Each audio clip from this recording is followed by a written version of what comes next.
European. You ఇలా, you ఇలా పలుకుతుంది ప్రొనౌన్స్.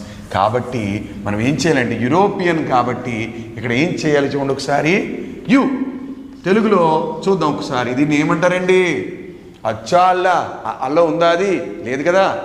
ఆ నుంచి ఔ దాకా ఉన్నదా? యు లేదు. కాబట్టి ఫస్ట్ లెటర్ ఎలా పలుకుతుంది చూడండి ఒకసారి. అది చూడండి ఒకసారి. ఆ వస్తుంది. నేనేమన్నాను? అచ్చులు వవెల్స్ ముందే మనము ఎన్ పెట్టాలి అన్నాను. అవునా? సో మరి ఇది వచ్చా? వవెలా? వవెల్ సౌండా? కాదు కదా, కాదు కదా. కరెక్టే నేను రాసింది. సో మనం ఏం చేయాలి? అ యూరోపియన్. నెక్స్ట్ చూద్దాం. యూ అంటే a lady sheep, a female sheep called ewe.